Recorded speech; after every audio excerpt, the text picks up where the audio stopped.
Afternoons on Saga this time of year are sunny and warm, with the occasional wispy breeze that carries the earthy smell of vines into Arctic Korea City and the towns that just lie outside.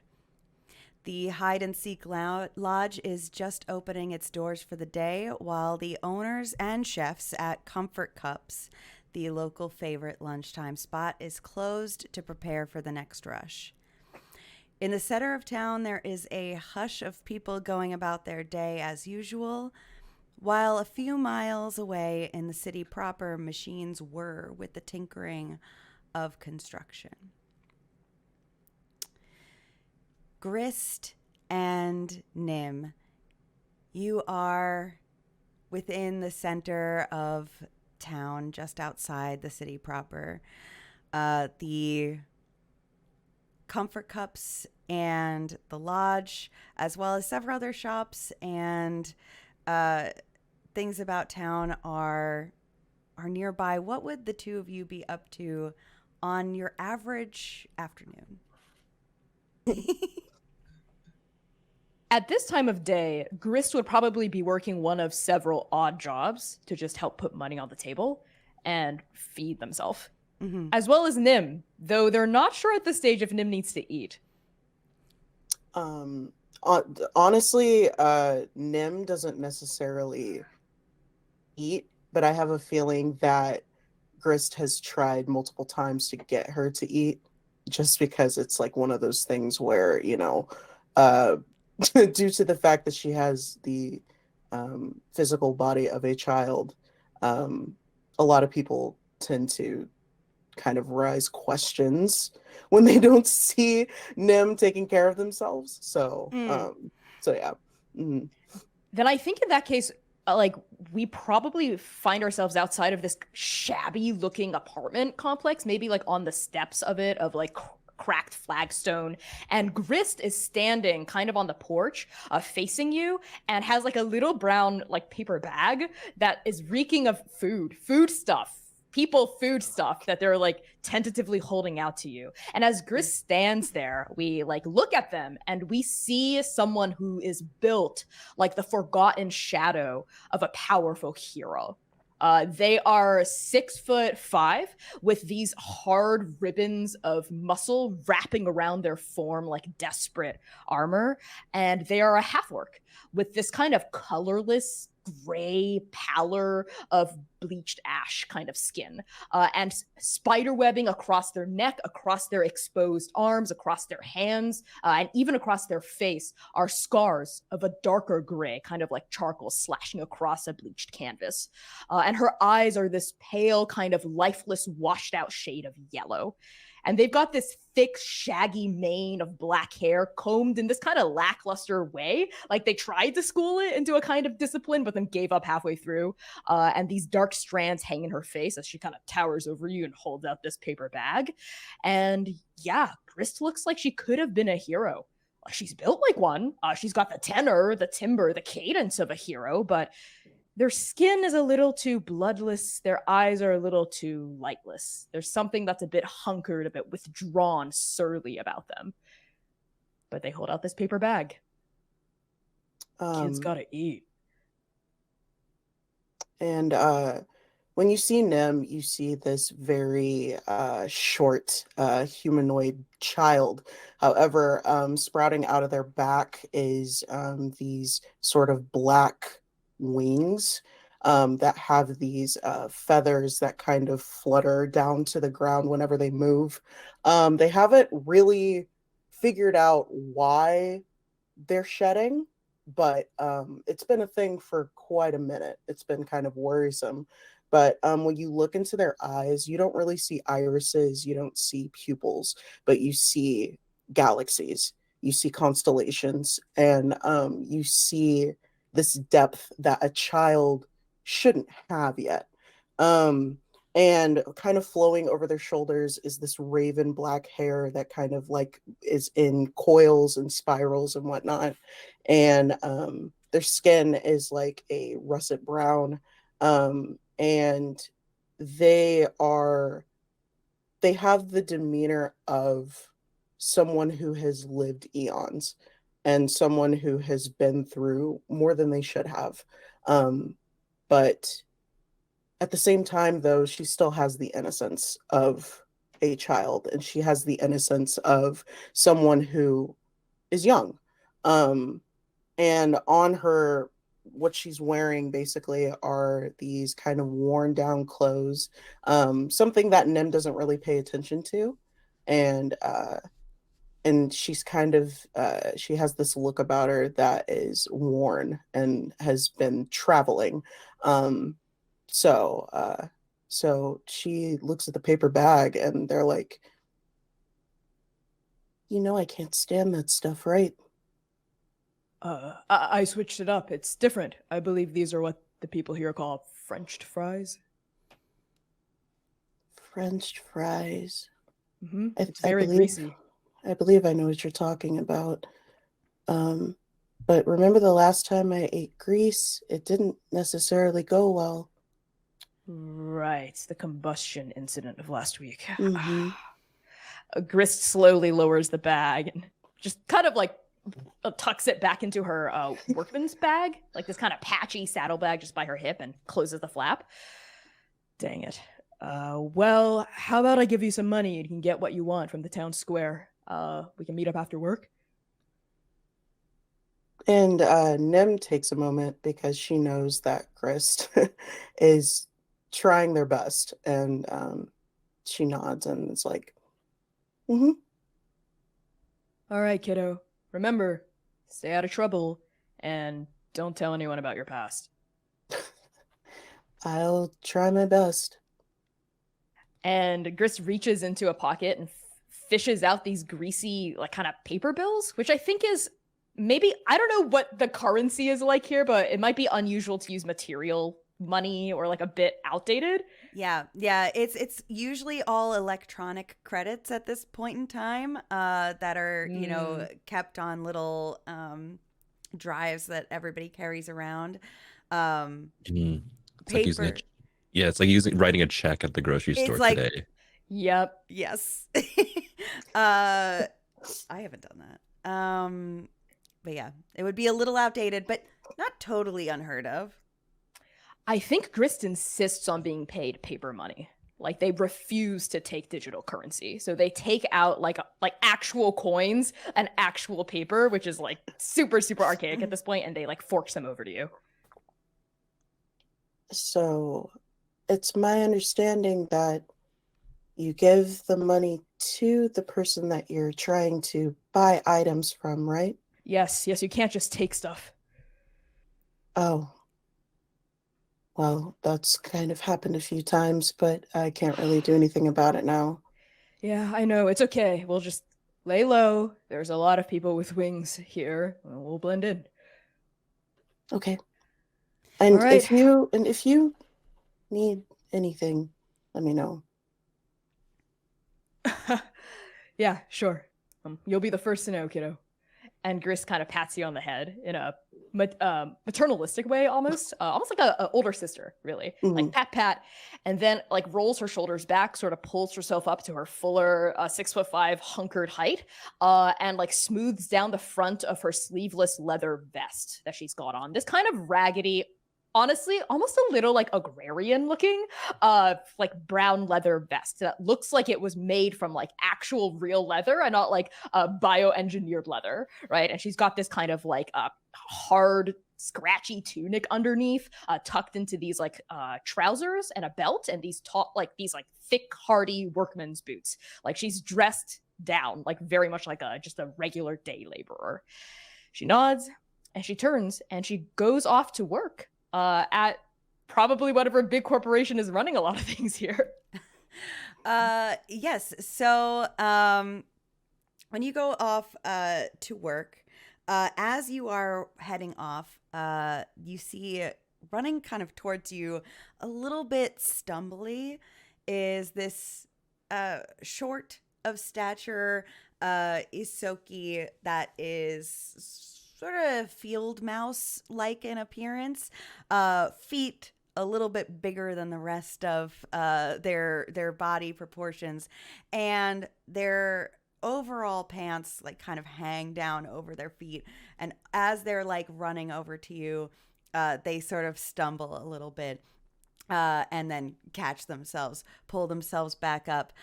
They've got a sort of utility belt filled with different tools and things like that. And you know this person, you've worked with them before. You know them to go by Switch, and they sort of stumble up to you. And hey, Chris, we got like a couple of other jobs. I heard you were looking for extra work. You still got room on your plate? I always have room on my plate, Switch, if there's money involved and if they don't mind doing it hard. Yeah, it's a little hard to find you jobs that pay in in, the old stuff. But luckily, there's a couple of people who still do. Anyway, the Comfort Cups folks, their sheet doors broken again. I could fix it, but I just got too many things going on. So, maybe after work or something, you stop by, swing around, and they'd appreciate it. They'll pay you in paper. Yeah, sounds good. I'll make sure to swing by after work. Thanks for looking out, Switch. Yeah, you got it. Okay. I really gotta run off. Sorry. Everything okay? You're always in a hurry. Yeah, I just, if I sit still for too long, I start to get really anxious. So I that's all right. There's just too much going around. Yeah, this place is pretty overstimulating. Yeah, cool, sure, yes, thank you. Okay. And they run off as you head to work. Apex, where would you be as Switch is headed in your direction? Apex is probably leaving one of the research labs that I would say he has a deal with, of just either like paying for some material and then like return it, like make like a material trade. Like if they were looking for something, he would give them that, and they would probably have a isolated formula or something of the sort that he would need to do the work that he's trying to do. So like trading information for resources or vice versa. Mm-hmm. And then just meeting up with one of them and then walking down the street and kind of just doing like math in his head. As you're doing your calculations, sort of lost in those thoughts, Switch comes barreling towards you. Hey, Apex. Hey, we how's it going today? It's a lovely day, Switch. And how are you? Oh, I'm pretty good. Look, there's a couple of words from inside the city. I don't know if you're looking for anything, but it looks like they're contracting a bunch out to the townsfolk these days, and I don't know. It's just pretty unusual, I'd say. Like they don't hire us for things. Is that a good idea? Most of you are very fleshy. It's true. Very, very fleshy. But if you're looking to make coin, they'll certainly take you. There's Bernie and Calico over at the lodge. They apparently got some contracts in the mail working for the city proper. And Apex is wearing this like full body armor suit. There is a black hood. The mask has what almost looked to be like a painted on like sharp row of teeth on the front, and then there's two like red circles for the eyes. But when Switch mentions the place to go, the eyes like narrow a little bit, probably perceiving what's under the mask to relay the facial expressions on the mask. You see him like check his gauntlets on his wrist a little bit and then like kind of crack his neck. All right. Do you know if they're paying these people well? No, not to my understanding. At least not the way that they pay. The suits. But I mean, it's still money. That's true. Would you like me to go and help? Well, I just think it'd be swell. Maybe like it also there could be some information that's interesting to you. I don't know, but at the very least, it could help. Do you think they know about where to find a basilisk?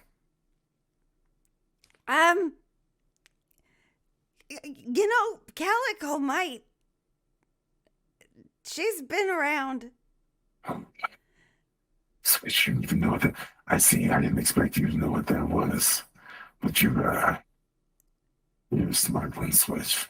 Well, I have a lot of things to be afraid of, so I tend to keep my wits about me. Which way am I going? Oh, Just down looks around. down to the outskirts of town. It points to like just outside the like alleyway you're walking down. If you head straight in all the way into town, you would eventually hit it. And so, with that being the case, because Apex is the worst, he like crouches down almost on all fours and then goes into a ferocious sprint. And with the beast blood, he makes a feline leap to go as high in the air as he can, and then uses his jet thrusters to even go further beyond, and just like basically just starts Spider-Man leaping from building to building as he can, with no concept of who he's disrupting or anything like that. Okay, bye. And you are gone like a bullet through the sky. We'll kind of step into the city proper for a moment, at a kind of swanky office that towers above the city with a view of the outskirts of town. Were you not so high up in the air that it was impossible to see, you theoretically would be able to see the entire town. Sebastian, you are here for what has become a regular meeting with Merrick, who is not someone you know a lot about personally. He's a youngish human man who dresses well and does not have too much to say to you. But in these meetings, where you present what your ideas are and go over the logistics, you have about 15 minutes with him as a dedicated time slot where he will pay you every mind. What does Sebastian look like before we go into that?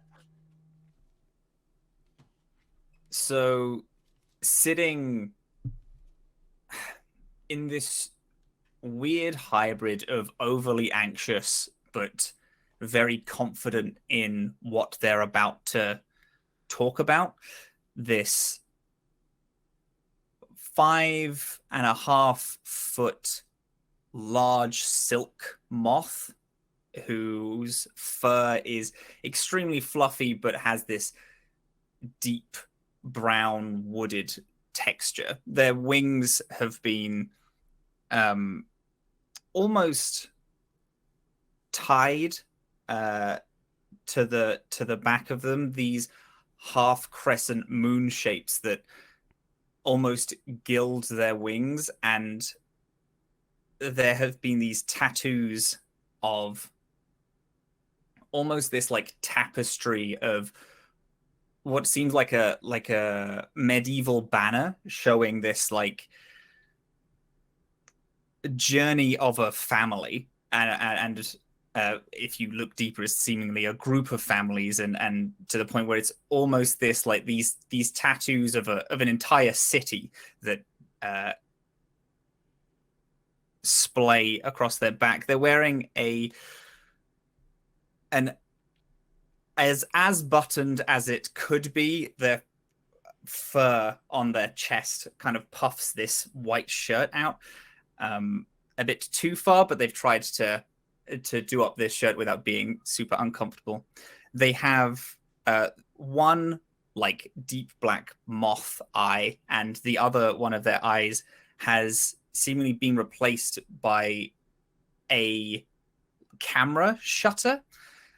They have these big, thick glasses, one of which the one side of the glasses has been like taken out, and the other one is glass to help see. But the camera shutter eye doesn't need any help seeing anything.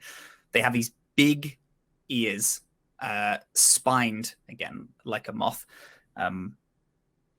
They sit awkwardly on the chair and kind of repeating a log line to themselves.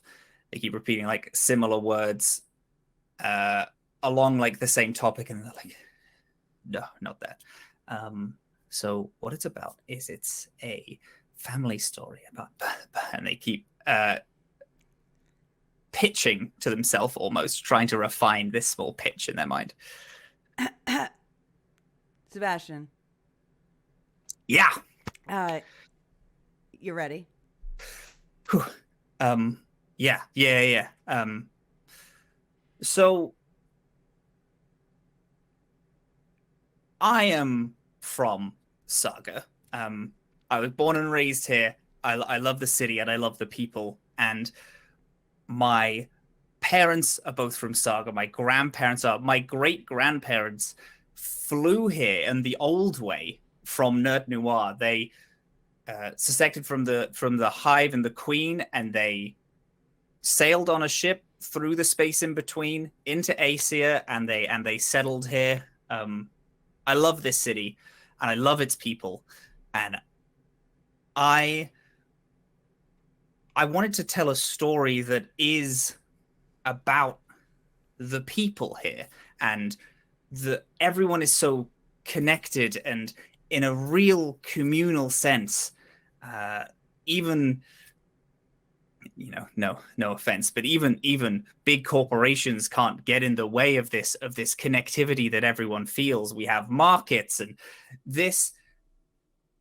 I want to make an experience that when people using the drift come into Saga, they can see what we're all about. They can see who we are and how anyone is welcome. We are nothing but a big city full of every person you can imagine. And all of this makes us one connected people. I'm so proud of who we are, and I put so much effort. This film is so important to me. It is so personal, and it's about my family and how we came here and how we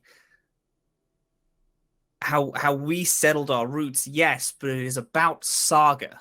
It is about this planet. Everyone is sharing these similar experiences because we are so unique and we are so different.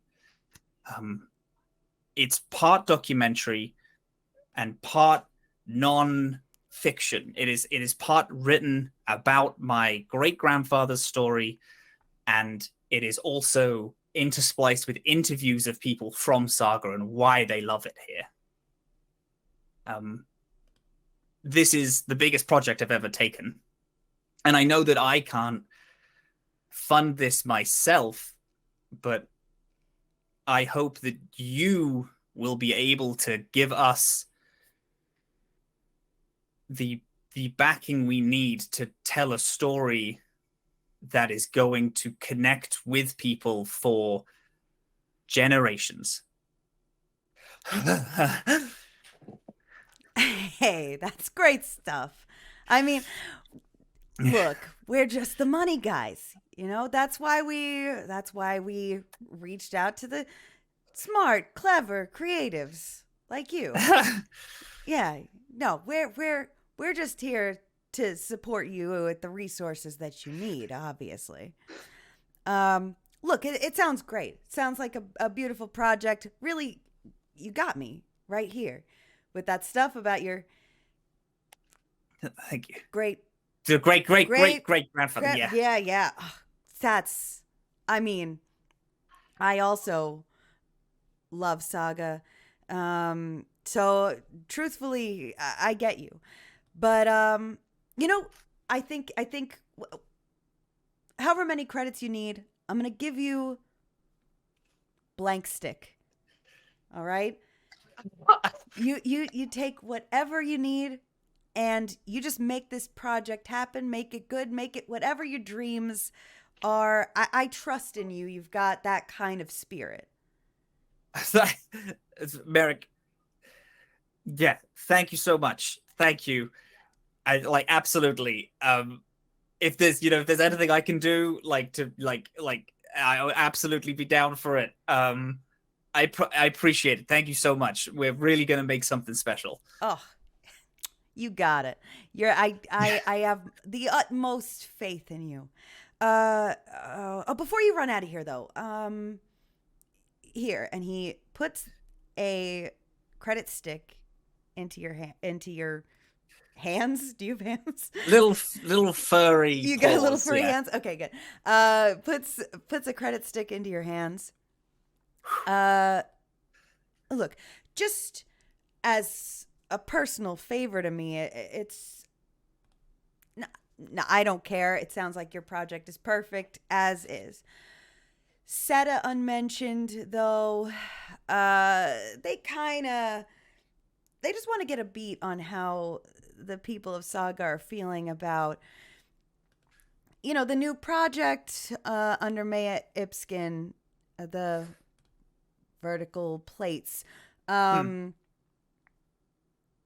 Just see how the people are feeling. Get a little opinions, if you would, while you're filming. I mean, you're going to be filming the people of Saga anyway. Yeah. Yeah. I mean, and whatever they have to say, we want the truth, right? We want to hear about that. And Seta Unmentioned wants the truth too. Yeah, okay, sure. No, that's yeah, I can do that, no problem. Wow, you're a real team player. I could see why you love Saga so much. You're like, it's like working with a member of the community. Oh, well, that's what it is. That's what this is about, It's about us all working together. And hey, thank you so much for this. This is this script has been a thing which I've been batting around for like years and years. So this really means a lot. So thank you. Yeah. You got it, kid. All right. Well, happy filmmaking. I'll catch you at our meeting next week. All right. Yeah, absolutely. I'll see you there. Okay. And past you, he motions to a gentleman who is sat at a very, very fancy, very, very glossy desk, who buzzes you out the door. Thank you, and then thanks the person who buzzed them in, and then leaves. Walks out, door shuts, and is there anyone else in this hallway? No, just shiny walls. Walks out and then waits for a moment, and then as the door Gas! Oh, okay. Does the hair and then rebuttons their shirt and gets out their little communicator and then starts texting their little friend group chat of filmmaking people of just we got it, and is very excited about it. There are so many futuristic gifs that get exploded into that group chat to celebrate your big win. I think that Grist, this is the overall building of Seta Unmentioned. Right now, Sebastian is on the floor in which the multimedia company subsidiary rests. But there are many others here. And if you were headed here to work, maybe a couple offices down, you might have heard the faraway sounds of a moth celebrating. Yeah. Grist pauses. She's fully scrubbing toilets. She's a janitor here. Yeah. Like she's in the middle, like with her rubber gloves all the way up to her elbows, and pauses for like dozens of floors away. She goes, "What the? Huh? Guess someone's having a good day at least." And like goes back to scrubbing it. Back in the outskirts of town, not far away from Comfort Cups, we have the Hide and Seek Lodge, which is not made of wood. It is very much a new high-tech building. However, the outside has been camouflaged via technology to look like an old-fashioned log cabin might. If you were to put your hand up to touch that wall, however, it would go right through and touch the steel and metal that actually make the building. The lodge has just opened up for the afternoon. It opens late and stays open late. And Bernie and Calico are around tending to people. But Winston, I imagine you'd be there upon opening, if I'm not mistaken. Oh yes. Would you tell me who you are? Yeah. So, I am Winston. I perfectly time my arrival to the lodge so that I'm not waiting. I am casually strolling in through the doors. And as I pass through the doors, if you were on the inside, you would see a polar bear in a Burberry suit, very well pressed, very well maintained, almost very regal demeanor, carrying a cream colored briefcase. Walking in, doesn't need to check his wrist for the time, but does anyway, and reveals just like I don't know, future Rolex equivalent. And we'll walk in, and as soon as the doors close, the lodge doors close behind, the regal demeanor deflates a little bit. Oh, an audible sigh escapes. I'm as close to home as I could possibly be right now. I can relax. Standing at around 9.5 feet tall, as most male polar bears are about that height, will unwrap, almost like will pull from his suit pocket. It looks like it's going to be a cigar, but it's actually a beef jerky stick, and we'll start nibbling and gnawing at it in much in the same way that someone would a cigar, and finds a very comfortable seat by the hearth, and we'll just lay the briefcase down, unbutton the top button of your shirt, loosen the Burberry patterned maroon tie, and allow himself to just escape for a little bit. Calico, who is one of the two owners of the lodge, also a bear, more like a sun bear with a sort of golden coloring, a gentle lady who wears a frilly pink and white dress that swishes when she walks, comes up to you. Oh, hello, Winston. It's so good to see you again. Likewise, Calico. It's very good to see you today. How's work going? Are you working too hard? Oh, work is work, Calico. I am often working, often too hard, but you gotta make a living here in Saga, I admire the work that you do. I appreciate that you love it. I wish that one day I can do the exact same thing you do. Well, we're definitely short hands here. You could definitely work at the lodge if you wanted to. Give me a few extra days off a month, if you know what I mean. But we don't pay like those fancy lawyers do, so you're probably better off where you are. Oh, you know I could. I would if I could. Calico, your phone gives a little broop, broop, wherever you are keeping it. Wait, who, Calico? Or Winston.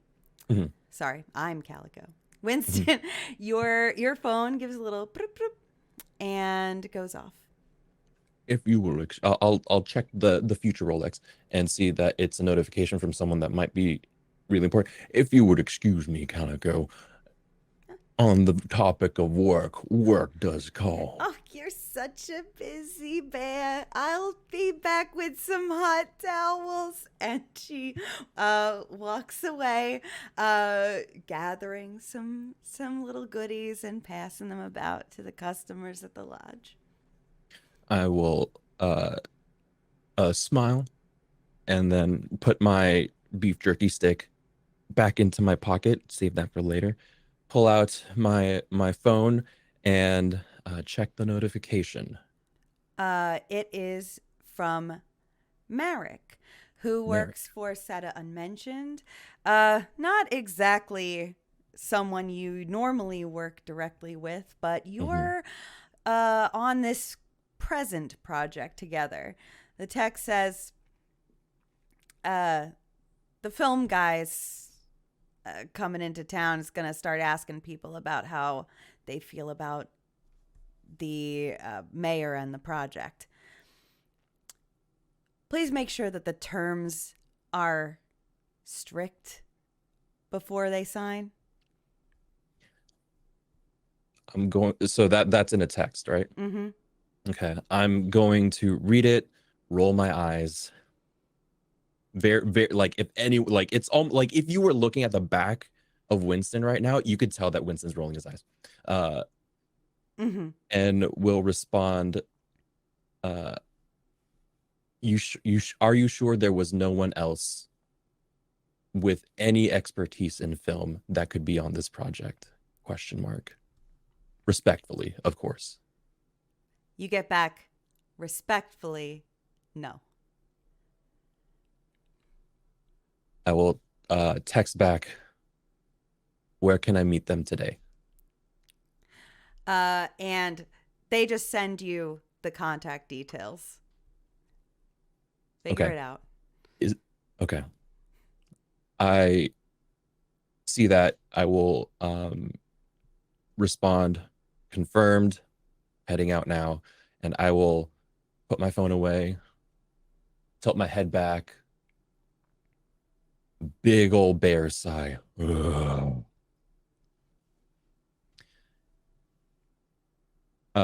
Rebutton the tie, the shirt, straighten the tie a little bit, and slowly get up, pick up the briefcase, start heading out, see Calico on the way out, and say, I apologize. I wish I could stay longer, but duty calls. Oh, of course. We'll see you again soon. I know we will. Of course, of course. This is my second home. Good day to you, Calico. And as you're getting ready to leave, I believe, Apex, you were headed here.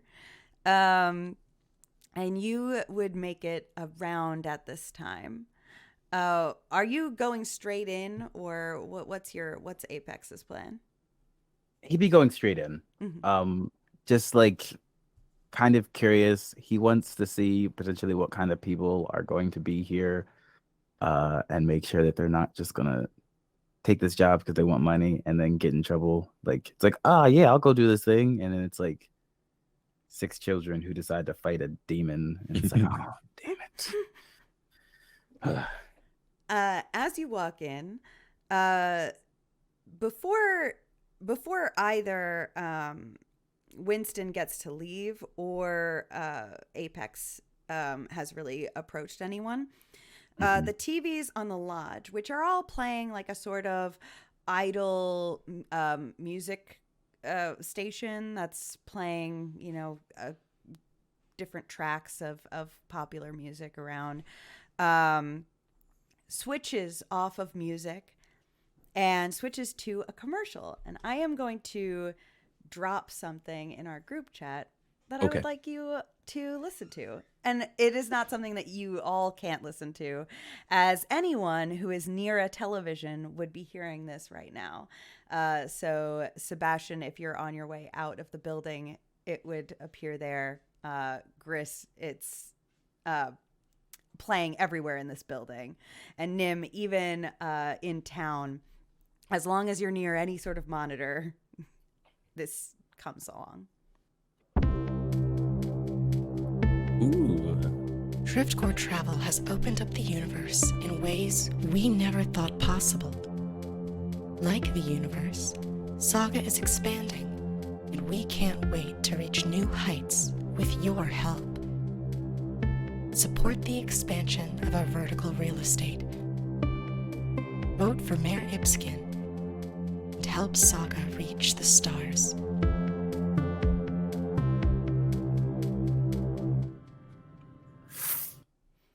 That was Oh, that's pretty fucking. That was That's that pretty was surreal. delicious. That was surreal. Okay. That was delicious. And the TVs all switch back to whatever programming they were on in the lodge. It's back to the dulcet sounds of easy listening music.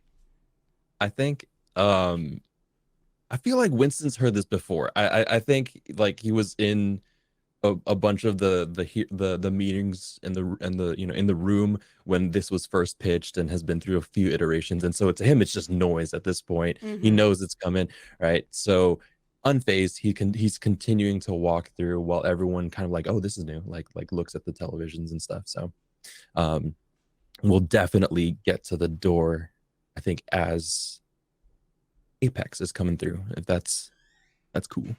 yeah, I'm here for it. Okay. We'll open the door and see Apex is right there. Oh, I'm quite sorry. After you, my friend. I'm not gonna do that voice every time. It's too much work. How tall is Winston? 9.5 feet tall. I'm very Okay. tall. Apex is about 7.5 feet tall, so he's not as big as you, but still relatively large. Mhm. There's a moment where you see like the lights on Apex's eyes go from like red to white, and then maybe there's like a quick scan of you, and not just like looking like when you see something, scan something out and then processing it. Oh, I see. Hmm. Interesting. I'm fully holding the door open, like with the briefcase, like welcoming you into the lodge. And as the scan happens, I imagine is this something that is a little like, It's weird. it's weird, right? Yeah, 100% it's weird. Winston sort of, cocks an eyebrow and is just like, can I help you, my friend? I don't think so. Are you involved with this establishment that is recruiting people for an excursion? Oh, I don't know very much about an excursion, but this establishment is a very fine establishment. They'll take care of you for whatever you need. I'll look over at Calico and I'll wink. Why did you do that? I'm just letting my good I'm just letting the very good host let her know that there's a potential new patron here and to treat you kindly. You did all that through a wink? Yeah. You see that Calico is skirting her way over to you. Apex's eyes do that like narrowing thing again. Yeah. With the lights. They go back and then he'll look at you and wink. you catch on pretty quick. Now, if If you don't mind, I must take my leave.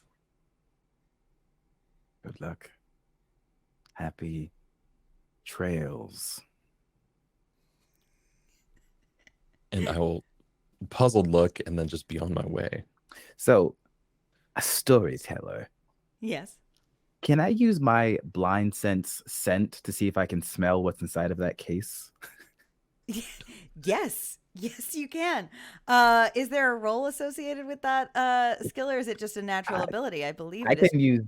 It's just a natural ability, but I can still use perception if you would like. I would love for you to use perception to just see exactly how good your detection is.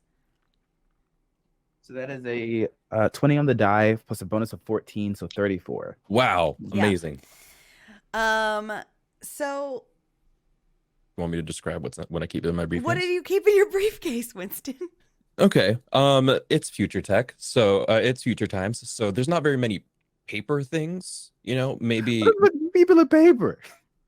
In the future, there's no paper. there's some They paper. eliminate paper. There is some paper. Let me be clear about, but that you can smell. I don't know, like I don't know if you can smell like a tablet, just that I keep all my work files on. You can smell some amount of beef jerky sticks.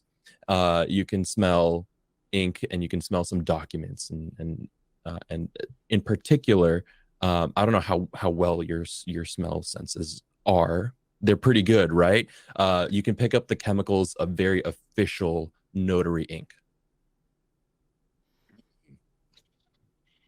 Apex will remember that. He'll like step to the side and It's mostly beef stick. kind of turn to look at the briefcase, lift his head up to you, and then you hear like coming through the mask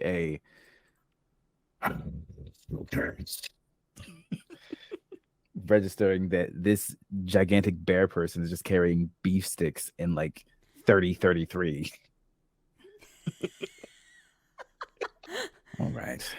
And then he's kind of frozen because now there's this giant bear stick beef person behind him, and then another like Mrs. Doubtfire bear person walking towards him, and he's like, what did I agree to? Why am I here? All right, sure, let's just keep people from dying, I guess. Oh, is he a dad? What happened to me? Why is this who I always play? Hello, dear.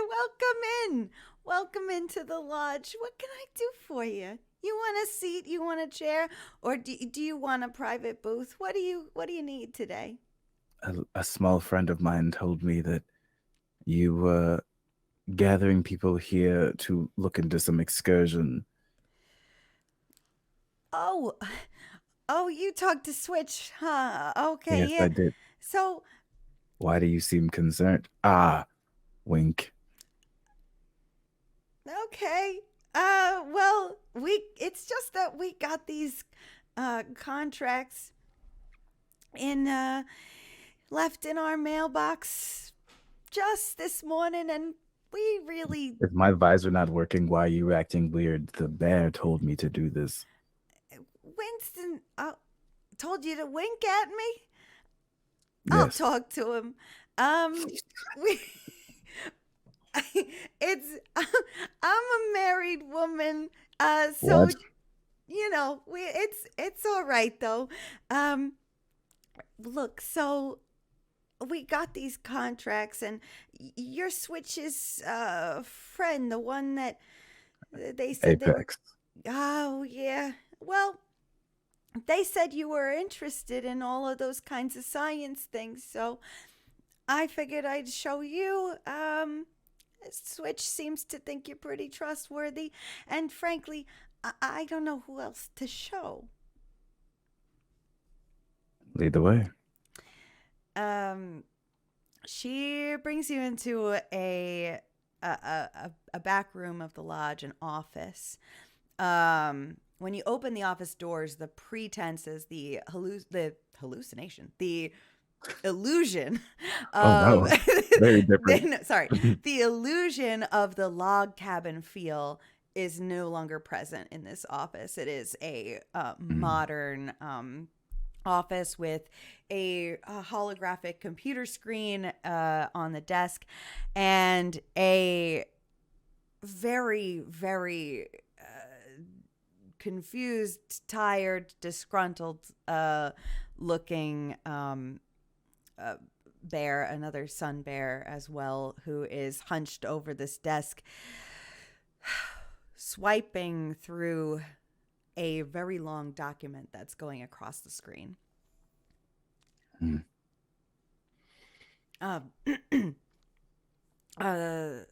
Sorry, Calico dear, who's our friend.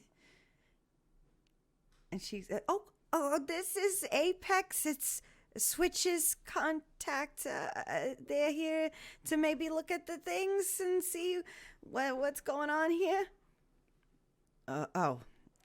Sorry. Yeah. Well, look, I don't know what any of this means. I don't trust the city really. But this contract shows up at my doorstep and I'm expected to sign it, I guess. So I don't know if you got some insights. Couldn't hurt to look. Let me see it. And he'll put out his hand. How good with legalese do you think Apex is? Relatively good. He has mechanically taken a focus, like proficiencies in diplomacy and culture. So like specifically trying to understand, and back to what we talked about, Dylan, like understand how even like societies evolve culturally and adapt. Mm-hmm. So even just to an extent of like knowing the general bases of how like a legal contract might work, maybe not all of the vernacular, but a general understanding of the structure and like the key important parts. He might not know the loopholes, but he'll probably understand like a general document. Perfect. So searching through this document, and just to see, I would love for you to make a roll for me also on culture to see exactly how much I'm able to give you here. But you will be able to determine the base meaning. 15. Okay. So scrolling through this document, there are some plain things about it and some not so plain things. What you're able to pick up very immediately is that this is a basic contract asking the owners of the lodge to share some information about their clientele with Seta Unmentioned, which has, of course, a research subsidiary in biology and evolution. The contract is asking them to share things pertaining to this lodge has like sauna and gym and things like that, and as such like has some records on people like their physical abilities and heart rates, some very light biometrics, and they're asking for the lodge to share that with them. In return, the lodge would be well compensated. There would be provided with a privacy agreement. Of course, only Seta Unmentioned would get a hold of this information. They wouldn't share it with any advertisers or anything like that. It's all going to research. But the thing that strikes you as odd is that this contract seems much longer than it needs to be to convey just that information. Yeah. There's a lot of twists and turns to the language, and it would be easy for something to be slipped in here to allow for loopholes and other arrangements. Okay, and I'll even mention that then, just that even if I'm not fully seeing it, that it's way easier for something like that to be slipped in. Yeah. I feel like a good person to speak to would be the large figure that actually just left. What did you say his name was? Winston? He seemed to be the type involved with legal situations. I Oh, just got a whiff of something like that. oh, you're for sure correct. He's very good with the legal side of things. It's just that we take our customers' relaxation time very seriously. They come here to have a good time and put work off their shoulders. And if they come here and then all of a sudden I'm asking him to review these documents and things, I'm kind of going against, what this place is for, which is to leave work outside the door. But he winked at you. They wink quite often, but it's just a quirk of theirs. Are you married to Winston? Oh, no, this is my husband here, and he This may be awkward. I'm done with this part of the conversation. okay, that's fine. So no, we're all good. So I mean, I guess. Well, what do you think? Should we sign it or what? I think you should ask if you can speak to a representative so that they can further clarify some misunderstood notions, and that you yourself would like to have a legal representative to make sure you are represented in the way that you would like to be. If they fail to do so, they're trying to, how do you say, fuck you. Oh, Not like that. I know. Just wait. That's just it's. You're free to use the language you want, but it's a little crass for my tastes. That's all. All right. Well, we'll consult with somebody. That's okay. Just I don't know. We could use the help, so I figured we'd try. What would you like?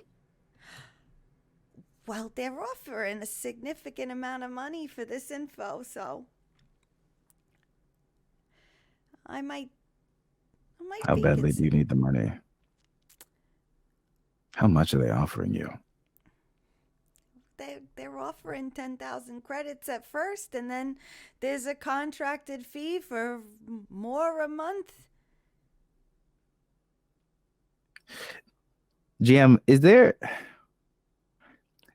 a role or anything that Apex could make to see if like there's any other situations he's heard of, or like any other ideas that he could pull on to think of like how bad this would be if they signed it, like what the repercussions could be?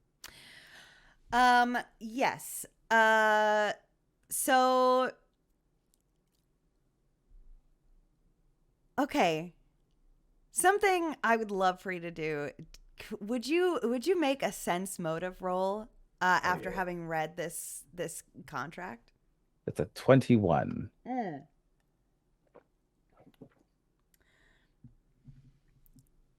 Even though the document is huge and would take so much time to pour through, one thing that seems clear is that if they were to do this and provide this information and sign this contract, it would be up to Seta Unmentioned to ever cancel it. That power and ability would not be something that the Lodge would have capability of. Got it. Ooh, hate that. Yeah, okay. Apex will mention that too and say that it would be better if they could convince a representative to come speak to them personally. And Apex would be willing to come back around whenever that figure was coming around and like ready to have that conversation, so that he could be a middle ground or peacekeeper if necessary. Because basically it sounds like they're trying to strong arm them, and that like they would have the full agency of like, well, this ends because we're done, not because like we could drive you into the ground, ruin your reputation, and you can be like, no, ha ha ha. Mm-hmm. Nah, we don't do that here. Oh, okay. I think I understand. Thank you. And if you want, there's a sauna room with your name on it on the house today. Thank you so much for stopping by and Switch. You send them my love. I just think they're so sweet. So yeah, Apex will give Calico their information. And it's like a private little sauna room. Mm-hmm. So Apex is gonna head to the sauna room, turn the sauna on full blast, takes his helmet off, but in true like movie fashion, as his helmet comes off, there's fog in front of it, and then you see two glowing eyes underneath that then blink and get covered in the sauna mist. Yum. Back in the center of town, Nim, the before I do anything, is there any way Nim would like to have been spending the afternoon? She for sure was just kind of walking throughout the town and taking everything in. She's been here for a minute, but they're still trying to get a sense of where they really are as far as like the climate and also the kind of the politics of the place too and how things work. So they've definitely just been walking and exploring and just things that I feel like Chris wouldn't necessarily let them do.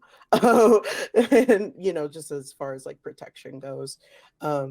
So yeah, that's definitely what she's doing. Can I ask you for a roll, if you would please? Yes. Can I have you roll either perception or culture? It's up to you. They will give you two different types of information. So I did a culture roll, and that's a 10. Okay. Walking around this town in the afternoon by yourself,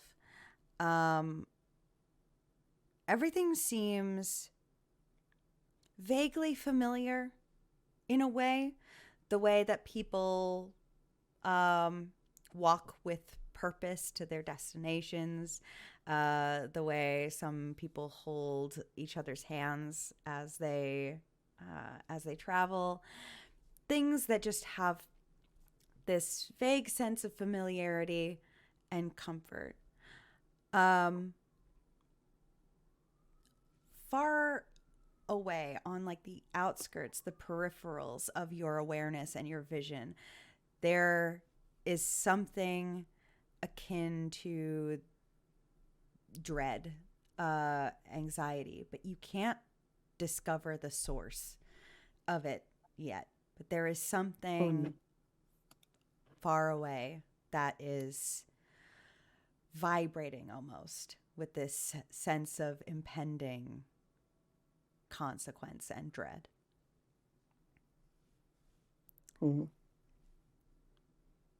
Okay. So I think Nim is definitely going to kind of follow to see if it gets stronger as they get closer to it. As you follow this course and you start weaving, you notice that you're getting further outside of town and closer into the city. The noise goes from the low hum of people talking and working and operating about their day to something more loud, mechanical. There is the whir of more machines. There is the hammering and buzzing of construction off in the distance. There is just more of everything. There's more light. There's more noise as you follow this sense of dread. Would you roll me a perception this time? Mm-hmm. Let's see here. Okay. That is a 13. Okay.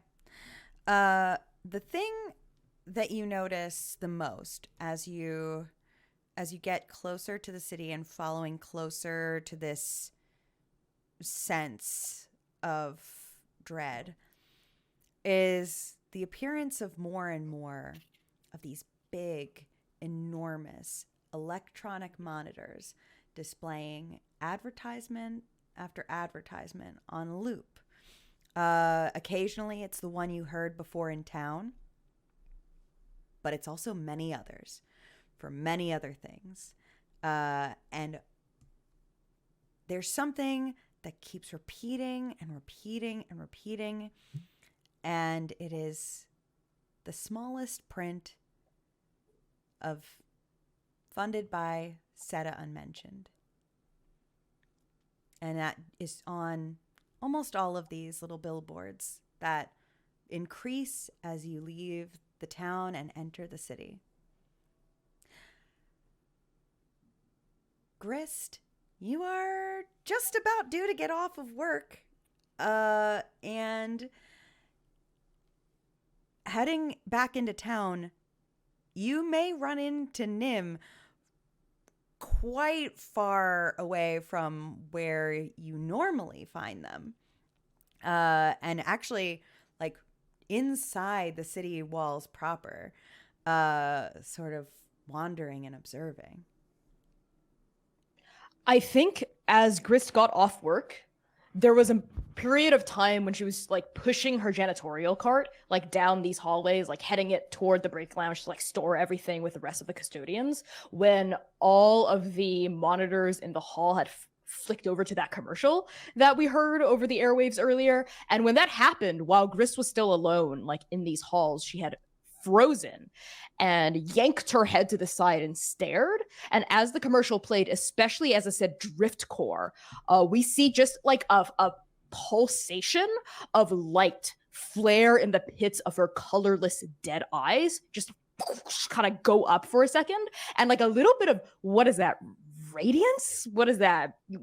Lucence? Just sort of like throb for a second through the spider webbing crack like scars across her skin. And like her grip tightens on the handle of the janitorial cart so hard that it cracks the plastisteel. Like it just... She takes a deep breath, closes her eyes, and like everything just sort of like comes back down. And that faint hum of almost sounds kind of like a Tesla coil that had been building, like boop, boop, boop, boop, boop, boop, boop, boop, goes back down, and then she puts the cart back in its stall. And now as she's on the city streets, she's got her saddlebag by her side as usual, sort of rolling a shoulder out, like rolling her neck out from a hard day of just on her hands and knees scrubbing floors and toilets. When she, I think, like freezes on a street corner as she sees Nim, definitely in a part of Saga that they've never been before and probably shouldn't be, according to Grist. Nim. Oh, hello. What are you doing here? Did something happen? No, I was just exploring, is all. It's dangerous out here in the city. There are a lot more people, a lot more vehicles, a lot more stuff. I've noticed, but something caught my attention that was sort of in the air. And I've been trying to figure out what it is, but I can't necessarily pinpoint it. It wasn't grease fumes again, was it? No, it wasn't. It was more of a feeling. The best way I can describe it is that it felt like something was pushing me down. into the earth. Grist takes a poignant pause at that, glances around at this packed street, looks at all the monitors with the subliminal messages flashing through the speakers, and actually holds out an arm and like toward your shoulders to like sort of pull you off to a more secluded area, maybe like a little crevice or a nook or a cranny somewhere, so we're not just kind of in the middle of a Broadway. And we'll, let you come. We'll not force you. Yeah, she'll definitely follow. Was this sensation, this feeling, have you ever felt it before? In different capacities, but this is weighted, as if there's something deeper that's going on. It was as if I couldn't move, almost as if I couldn't keep going forward in many senses. Worry knots Grist's brow, darkens her face. A contraction of shadow flits across her expression. And she tentatively reaches out a big, calloused, scarred hand and like pauses by your face and like looks at you for permission to touch the side of your cheek.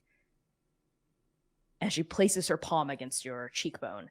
And I'd like to try to sense with my innate light brimming in the pit of my throat like a supernova, if I can use that light that is so new and also so ancient to me to see if I can sense if there's any sort of weird paracausal or like galactic magic or something happening here. Yes. Unless you have a specific ability in mind that you want to use, I would love for you to either roll a mysticism or culture. God damn it. My D20 fell out of my hand and rolled a natural 20, but I can re-roll that if that doesn't count. No, you just described that you have a literal galaxy inside of you, like ready to sense this. I think we should go with the nat 20. Come on, storytelling dice. Yeah. It just slipped out while you were asking for a mysticism. They know. Yeah. And just to tickle me, what would the overall score actually be? 26 if we're doing mysticism. Yeah. Okay. So looking at Nim, at the noise, at the billboards, and within, this is not magic at work. This is not any sort of magical manipulation at work. This is a different kind of power. This is the kind of power that people have, that people can wield, whether they have magic or not. This is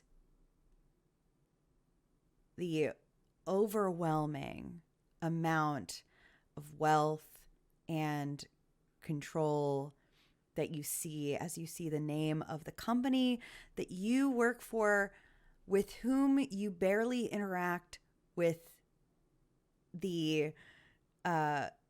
with people on the executive level. You have not seen a person in a suit there face to face since the day that you were hired. However, these names and people, whoever they are, all operate under this one name. And this one name is suddenly everywhere. And the familiarity of that is what you recognize in Nim, except for Nim, it's chaotic, and for you, it's personal. You sense how familiar that feeling is. Light flashing through the scars up their wrist like the serrated fingers of electricity. Really, this deep magmatic red had cracked its way up her skin all the way to her fingers. And even though like heat literally vibrates off the surface of Grist's hand, it doesn't hurt you at all, Nim, as she's touching the side of your cheek. It feels like a warm, like heat pack almost. And her eyes had like sort of rolled shut, and her eyelids had fluttered closed. But toward the end of that investigation, you see these two bright bulbs of light flash through her eyelids, like shining a flashlight through a thinner film of flesh. And then her eyes flash back open, like the light dies down. That like energetic feeling settles back down, and she like almost like snatches her hand back as if burned and like jerks away from you a little bit, which I don't think she's ever done before. Did I hurt you? No, never. Just this. It's happening. It's happening again. It's just like in Crassus. And Like... she this time she's the one that reaches up and puts one of her small hands on your face. Remember what we talked about? When things get like this, you just breathe.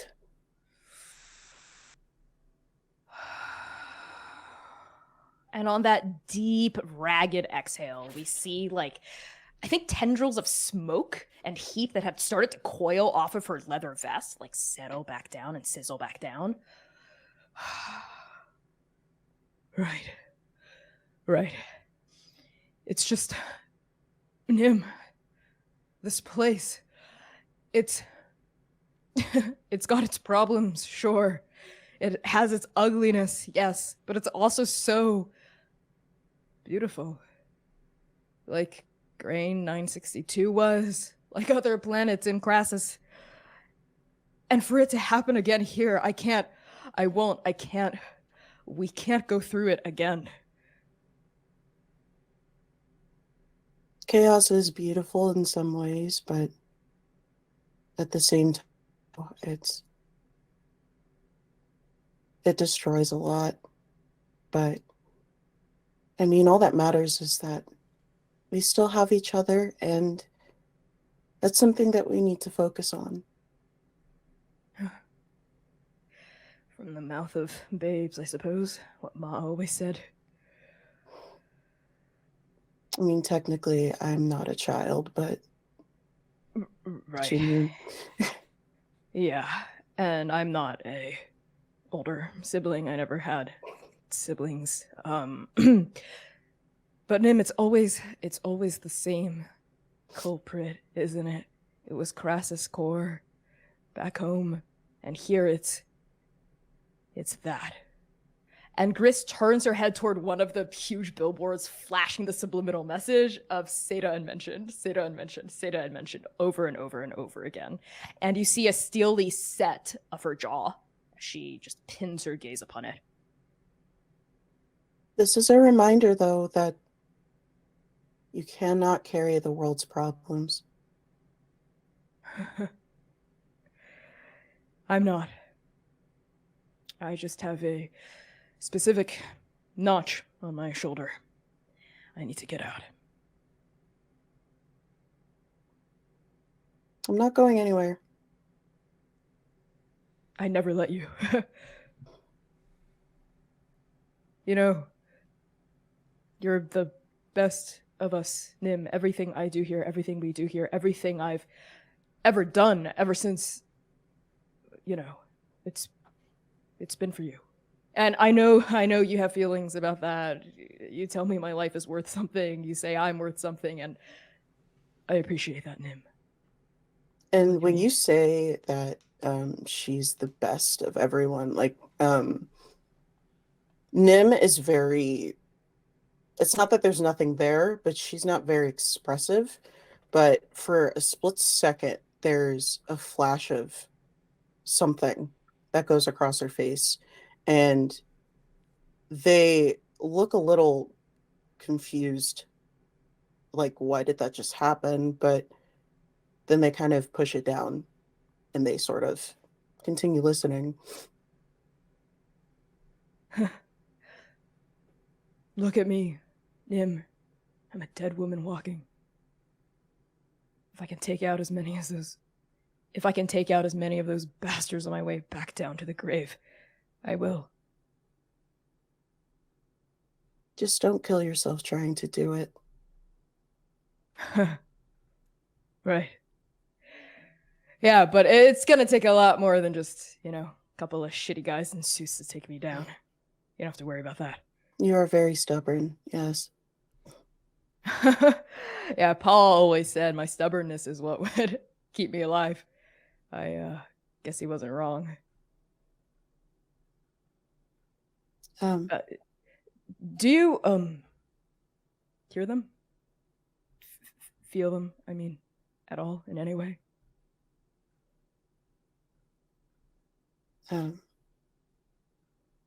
Mostly when I try to sleep, I do.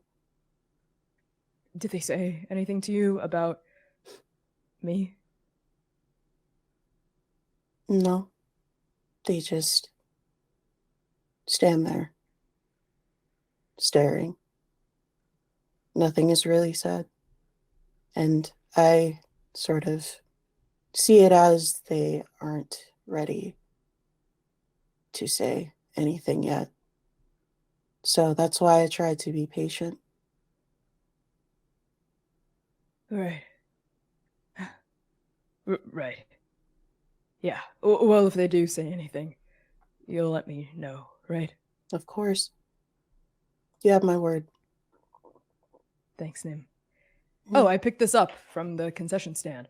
And she reaches into her satchel and pulls out I think it's just a bunch of grapes. Like on a single thing. It's just a bunch of grapes like raw from the saddlebag and hands it over to you. These are grapes. Yes, it's a fruit. And she rolls the word fruit around in her mouth like it's a precious candy. Interesting. What exactly does it taste like? I don't know. I wanted you to have all of it. I only have had fruit 2 times.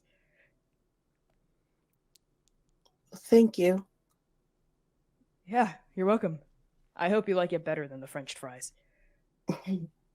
I tend to like sweeter things, so I hope I like them too. Noted. All right. Let's go back home. I just have to fix a door, something like that. Just some extra petty cash. Okay. And she just kind of like takes one of the grapes and just like puts one in her mouth, and she like chews it for a second. And she like does like the little kid thing where she's like, this is a weird texture. But she keeps eating them. So as you head back into town, you do see that Comfort Cups has one of those almost like the sheet metal that comes down around stores today, but it's sort of like a camouflage, like a hologram that has like a little goodbye message and like when the opening times will be, and a sweet little preview of new soups and noodle cups recipes to come. And right now it's only halfway down, and you can clearly see that it is kind of askew and not functioning. Winston, after you left the lodge, what were you to have done? I have the coordinate, or they sent me the information and all the coordinates and stuff to where Sebastian was heading, and so I'm heading straight there. I am an efficient representative of Loran and Associates. I want to get this done as soon as possible so I can get back to the lodge. Okay. So as you head back into town, Sebastian, you're heading back into town after work. Grist and Nim, you're back in town, ready to work. for this local soup shop. And Apex, after your time in the sauna, where might you be headed?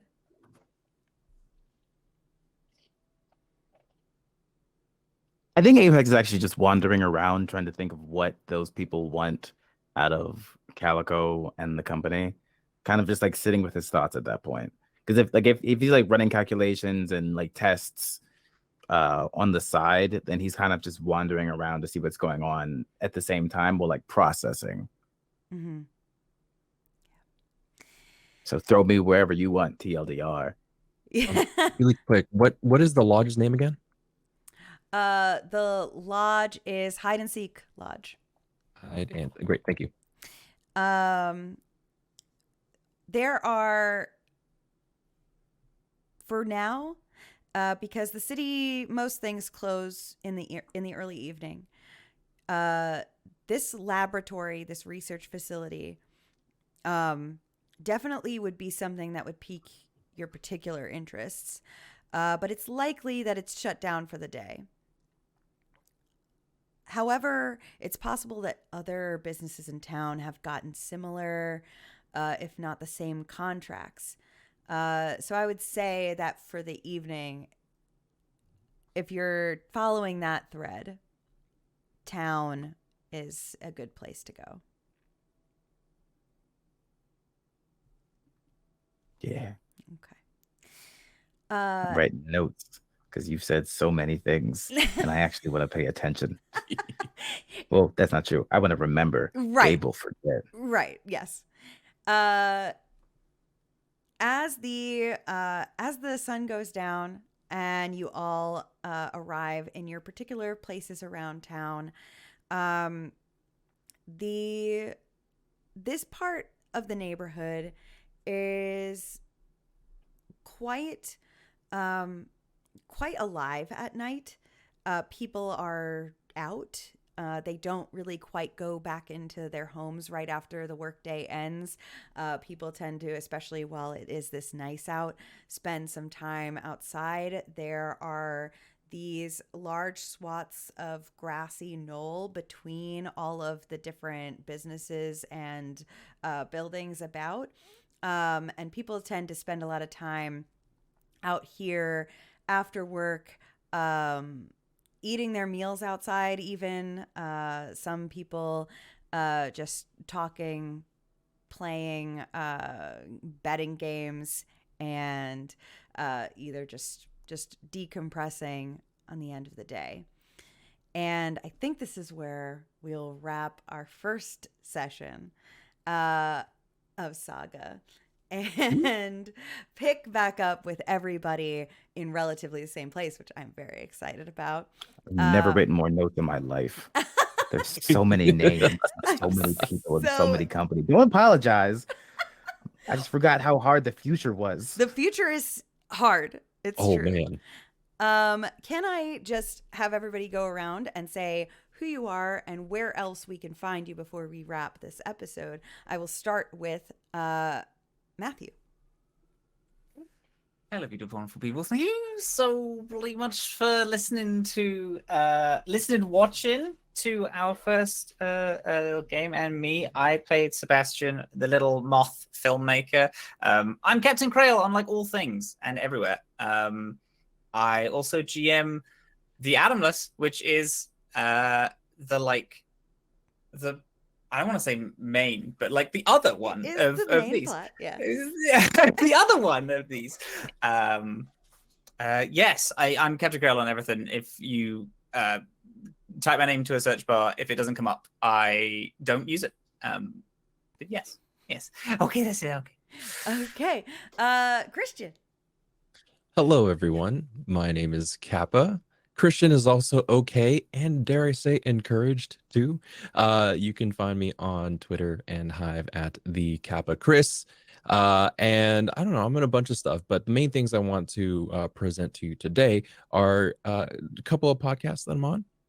First one is Roads Uncharted, the first actual play set in the Genesis system by Fantasy Flight Games. It's a nice, whimsical tale, and we just started recording season 4, so you have all of 3 seasons to catch up on. But that it's fun. It's so good. I really want people to listen to that.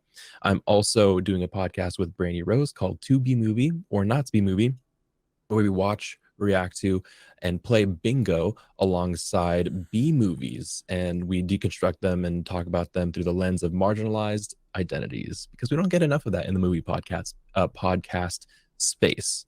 The very last thing I want to plug is I'm going to be a writer for Tales of Sina Una, the second installment in the Sina Una book series. I'm so proud and so excited and to share that. So look out for my name in the next Sina Una book. Oh my God, that's awesome. Bree. My name is Bree or Brito, and you can find me all over the internet at Brito_. I play TTRPGs here and there. I have a project or two coming up in January. I have done some GM work, and I'm also working on my first writing project, so I'm really excited about that. But I played Nim, the little angel child, quite literally. Yeah, I'm really excited to see how the rest of this goes. Like, I'm so invested. So so yeah. Wonderful. Gabe. My dear. Hi, Gabe Hicks, Gabe James Games across all platforms except one, and I'm not gonna say which one. Oh. I don't like. Don't do it. Don't do it. No, well, I'm not gonna say the platform. They don't deserve that. I don't know what I've got going. If I have something, it's probably posted on Twitter or otherwise. This month is weird because I've started to mix up my NDAs in my head, so I just don't talk about anything anymore. That way I can't slip. Good choice. Yeah. And Connie. It's me, Connie. I play the big devil lady to Nim's little angel child. My pronouns are they, he, and she. You can find me across the internet at by Connie Chung. That's BYCONNICHANG. Mostly Twitter, Hive, and TikTok. I am, outside of this, the game master and creative producer for Transplanar RPG, which, if you don't know, is an all transgender POC-led original dark fantasy D&D show set in a non-colonial anti-Orientalist world. As of the recording of this, we just wrapped up Arc 7 and are entering Arc 8, which will be the final arc of The Second Stranger, which is our current main campaign. Gabe has actually guest starred on it twice, which is great. And they're actually a guest star in Arc 1, so you should go listen for that. Wow. I know, right? Like 2 years ago. Did I guest on the first arc and then like yes, and then like the 6th arc. Amazing. Okay. Or the 5th one. Yeah. I'm gonna say let's talk about 8. Let's talk about 8 later. Like, Beginning, middle, end. Like I want Yes. to be Ghost of Christmas, whatever the blah blah blah. You know what? Well, we did finish pre-recording Arcade already, but I gave your character a cameo. Hell yeah, your good enough character for and me. CB's character got cameos. I'm Yeah, in. Amazing. you guys are freaking badass in Arcade, which is our big finale boss fight against the big bad. 8 episodes only. But yeah, that is wherever you pod your casts. We stream weekly Saturdays at 8 p.m. US Eastern time as well. Just search Transplanar RPG wherever you are on the internet. And outside of TTRPGs, I am a narrative designer over at Bungie. Because science fantasy is my jam. So I'll pass things back over to you, Dylan. Amazing. And I am Dylan or Super Dylan. Either is fine. You can find me everywhere on the internet at Super Dylan. The main thing that I am working on is the Atomless, the main campaign. I play Ig.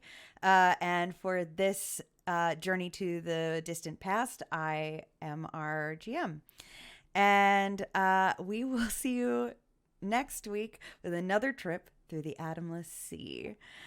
Bye.